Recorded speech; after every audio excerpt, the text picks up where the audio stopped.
Ladies and gentlemen, welcome back to another Walking Dead tier list ranking video. We haven't done one of these in quite some time. I would like to do some more in the future. I just have to have some good ideas for it, and I do think I have a decent idea here for Valentine's Day, and that is ranking every single couple / relationship in The Walking Dead. Now, I want to keep this clear. These are not really necessarily established relationships. They could be just two people who got together temporarily, or, you know, just a hookup, and I'm still gonna count them.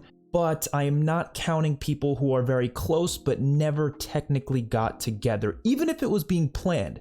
So that means Daryl and Connie, which I do believe that was being planned. I think there was just certain plans that mixed up to the point where they weren't actually able to go through with it. I do think they were planning Daryl and Connie to get together, but that didn't happen officially, so yeah. Not counting it, not counting Daryl and Carol, although a lot of people will try to tell you and convince you that they are together.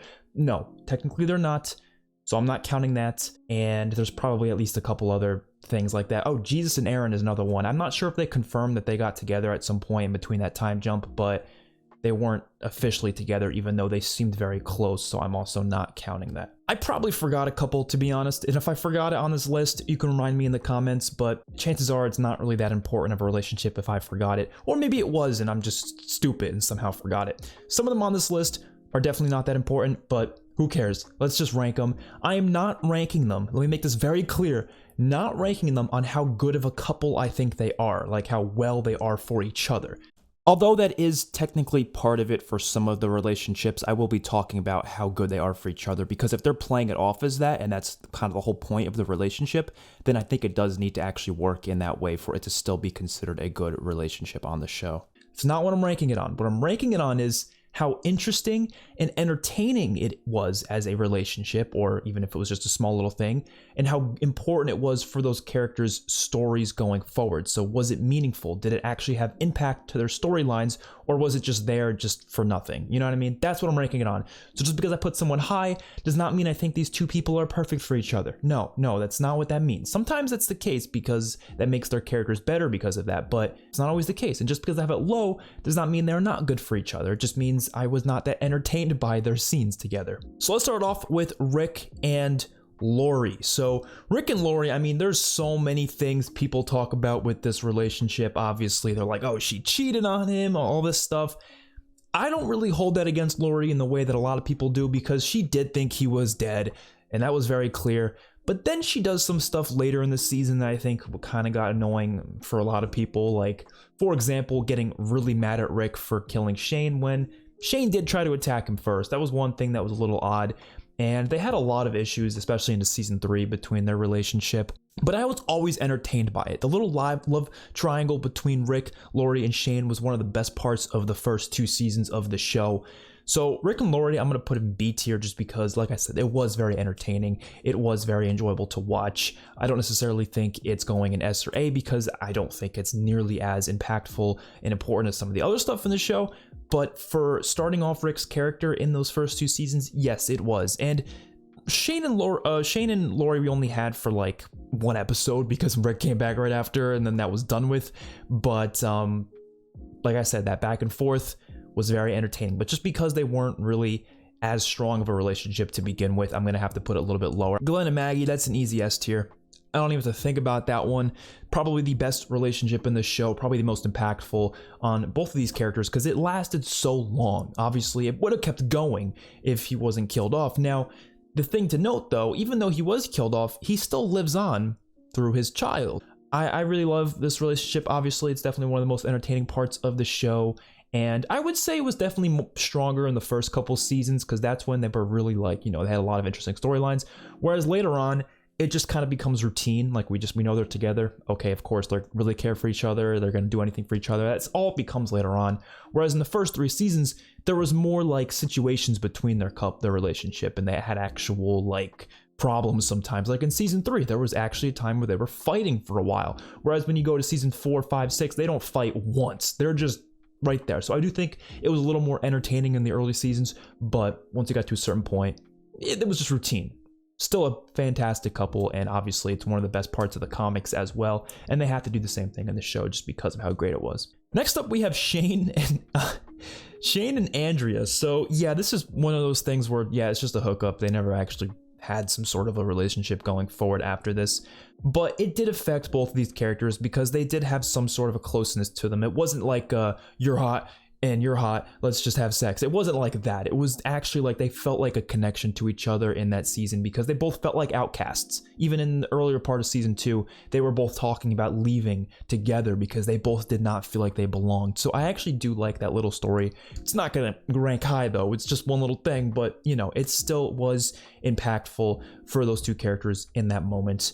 We have Otis and Patricia here. I don't even know why I included them, I'm sorry, but they're just there. I don't know how to rank these two people. We didn't see much of them. We don't really know much about them. They were close to each other, you know. They I don't know. I don't think it's fair to put it in D. I'm putting it in C because it's not like it's poorly written. It's just there. It's just there. Now the governor and Andrea. This one is gonna get me hate because I have never been in the book, like I've never been in the boat of absolutely despising this decision. And I think one of the reasons a lot of people hate it is because, first of all, it does make Andrea a less likable character, obviously. And it also deviates from the comics drastically. They don't do any of this crap in the comics. And given what happens in the comics later on, it does kind of mess up a lot of what could have happened later on. And so I think that's why they decided to kill off Andrea, because they were like, well, we can't even do our comic Andrea storyline anymore because it will kind of feel weird, which, if spoilers for people who haven't read the comics and don't want to know anything about the comics, spoilers, Rick and Andrea do get together in the comics rather than Rick and Michonne like the show. So how could you do that Rick and Andrea thing in the show after she gets with the governor? Like, it's just kind of a weird situation, you know. It's kind of hard to make that work. And Andrea was already pretty different in the show than she was in the comics. She also got with Shane. I mean, come on now. So they already kind of made her in a way where they kind of had to kill her off at a certain point. And that is what they did. But this little part I actually enjoyed. I liked her character in season 3. I know everyone despises it. It's very different than the comics, but I think it works. She, yes, is sleeping with the enemy, but she doesn't really know he's the enemy until later on. And then when she gets to that point, she just realizes she wants to protect the people in Woodbury, because there are good people in Woodbury. She knows that. So I'm gonna put it in B tier. It's not a bad relationship. It works just fine. It's just there. Yeah, I like those scenes. I thought they were entertaining, and they were a bit chilling too, because you felt like, you know, you don't know what this man could do at any moment. He's the villain, obviously. So I did like those scenes, although I'm not gonna put it in A or S or anything like that. Beth and Zach, I'm just gonna put them in D because they don't really do much, and it didn't really have much impact on anyone, to be honest. Karen and Tyrese had a lot of impact on Tyrese's characters, so for that I kind of want to put it in. It's not going to go in D, but at the same time, again, it was a short 2-episode thing, but it really impacted Tyrese. It made him a different person, but that was because Carol killed Tyrese. You could have it didn't have to be Karen. I'm gonna put it in C just because it doesn't have to be Karen. And when there's a certain character that doesn't really need to be present for it to work, it kind of diminishes the importance of the relationship. Like S tier, you know, Glenn and Maggie, it has to be Glenn and Maggie. But for this, Tyrese could have been with literally any girl in the world, and it would have still done the same impact for his character in that storyline, having Carol kill her the same way it happened in the show. It did not need to be Karen. It just was because she was there. We knew her from season 3, so why not? That's why they did it, but it really didn't have to. Next up, we have, I believe her name was Alicia and Tara. So this was a very quick thing. I don't even know if they technically ever got together, but it seemed like they were very close in those 2 episodes that they were in together. But there's really not much to it. We don't know enough to really, for me to make a big opinion. I'll just put it, because the thing is, some of the other relationships have impacts to the characters. These ones don't. This one really didn't. I don't think it affected Tara whatsoever. Bob and Sasha. So this one I enjoyed. I thought it was nice, but at the same time, it really didn't need to happen because Sasha would have gone down the same route from Tyrese dying anyways. But I do still really like that little storyline with Bob dying and her kind of just going rogue over it. And their relationship needed to happen for that to happen. And they were pretty good for each other too. Like, I enjoyed their scenes. They were really kind to each other. They had, you know, closeness to them. I liked it. I like those scenes a lot. Abraham and Rosita. Now, here's the thing with Abraham and Rosita, right? Were they perfect for each other? No. Definitely not. Not even close, because you even had that conversation where Abraham was like, I thought you were the only woman on earth, but you're not. And then he straight up just left her because of that. So he didn't really have much feelings for her. He was just like, you know, here's an attractive woman. Let's just make love on the road because there's nothing. Well, why not? You know, that's literally what that little relationship was. But I like these two characters, and I enjoyed that, you know, opening to their characters the first three seasons they were together for. So I was down for it. I don't think it's a bad pairing. It's just, yeah, it's not going to be ARS. We haven't had many ARSs yet, but trust me, we'll get there. We will get there. It seems like the better relationships came later in the series, I've noticed. That's just something I've noticed. Aaron and Eric, here's the thing, kind of similar to the conversation I was talking with Tyrese and Karen. When we only really know about one of the characters, it does definitely make the relationship feel less impactful because we don't really know both of the characters that well. Aaron, we know very well. Eric, we don't. They didn't show much of Eric. They barely showed Eric, to be honest. So, wasn't much there. Were they great for each other? Yes. Did we know much about it? Was there much impact? No. So, with that being said, I'm probably going to put it in, I want to say B or C. It's probably going to go in C. Yeah, I'll put it there for now, at least. Rick and Jesse. Yeah, I'm gonna be honest. I really like their scenes together, and I'll be honest, if she never died, I don't think Rick would have ever gotten with Michonne, which is a big conversation there. That's actually an interesting thought. What if Jesse never died? Would Rick and Jesse have stayed together, you know, as long as they could? Like I said, I honestly think they would have. You know, I'm not really one of those, like, you know, destiny type people. Like, oh, it was fate. They had to get together at some point. Like, no, if she didn't die, I don't think Rick would have gone with Michonne. So, that is something interesting to think about. But I think they had a strong little thing going there. Obviously, it was a weird how it started when he literally killed her husband. So, yeah, obviously that's, you know, for good reason. But still, it was one of those situations where it was like they had to kind of get over that hump. But once they did, I thought it was good. And also, part of it was just I like Jesse's character too. So, I don't know. And, yeah, I'm leaving that there. Carl and Enid.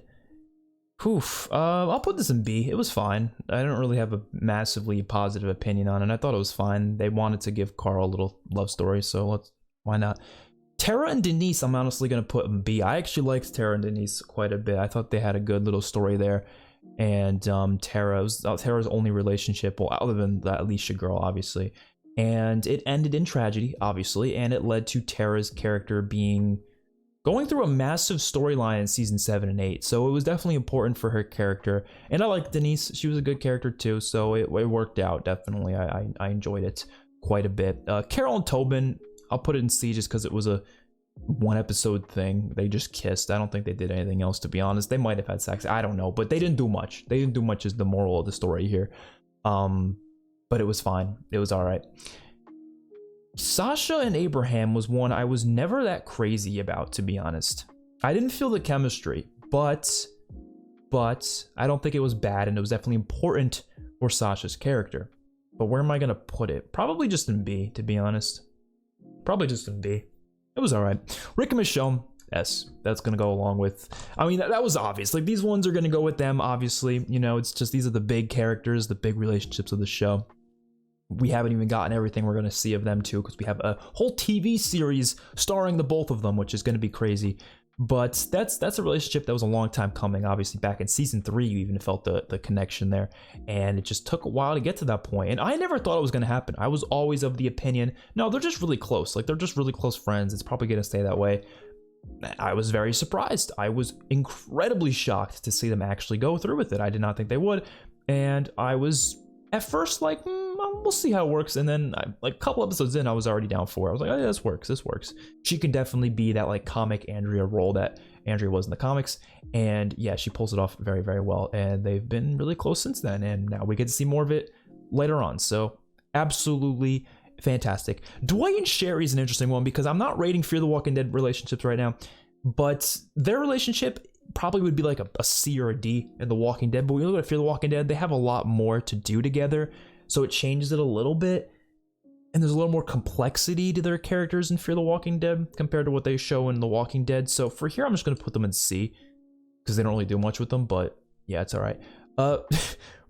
Spencer and Rosita, I'm gonna put that down there. They had like they got together like once, I think, and then he was killed off. And so I don't know. He was just like a rebound for her. Let's be real here. She just let's be real. And he was like, I'll take what I can get. That's what that was. So we'll just leave that there. Jadis and Father Gabriel. No, I'm putting that in D. I think that freaked everyone out. I think just Jadis was just a weird character in season 8. So just the idea of her getting with anyone was just strange. But it was fine. It was just, I just didn't care for it. I don't know. That's all I can really say about it. Ezekiel and Carol. This was one that surprised me as well. I will admit. I think at a certain point in season 8, I saw it coming. I was like, okay, they're probably going to do it. And then they waited till season 9 to do it. And I do like it quite a bit. I think they work together very, very well.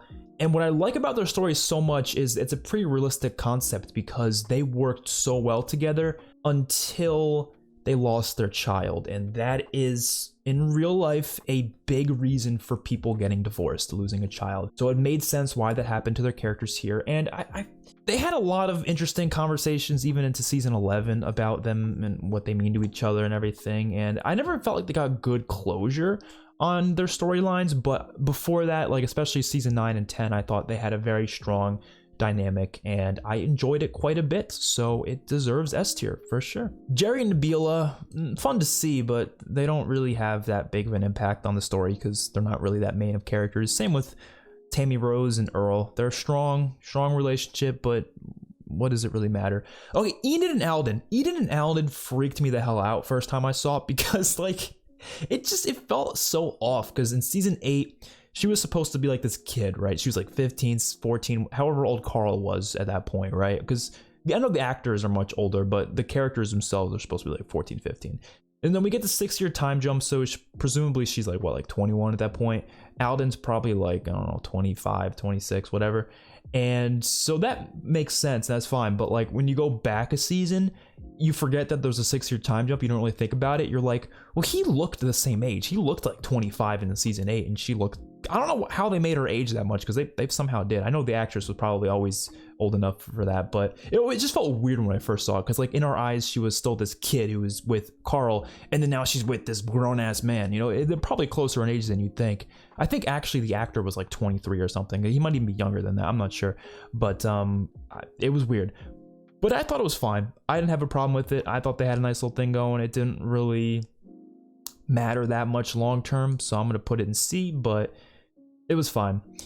Yamako and Magna. This one pisses me off because I really do think they were quite interesting in season 10, kind of.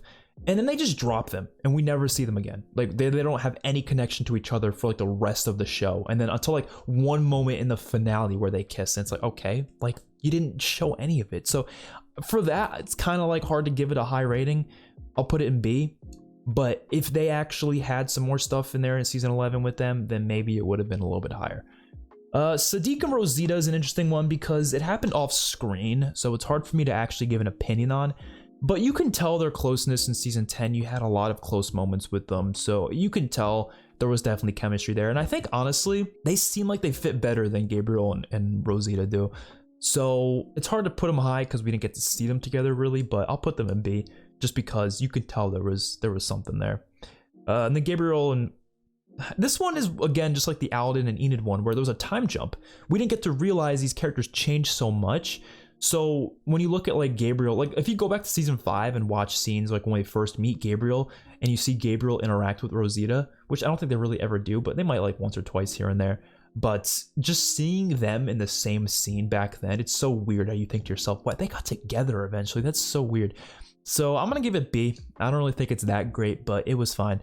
Henry and Lydia, they're getting A tier. That might surprise some people, but I was so excited for the Carl and Lydia storyline from the comics to come into the show. Obviously, it couldn't happen with Carl because he was killed off, but I was so excited to see it adapted in some way, and I thought they did it mostly justice until they decided to kill off Henry, and I was a little pissed because I wanted to see that going forward in season 10, but I think it works really well because Henry's this really just caring kid who just wants to help. That's all he wants, and Lydia's this girl who's raised in this really weird culture, and so she's obviously not acting like a normal teenager would in the zombie apocalypse at this point. Well, no, she's acting like a normal teenager would that grew up in the apocalypse, especially with a fucking like psychopathic mother with a creature of weird people who put walker masks on, or culture of weird people, not creature, you know what I mean.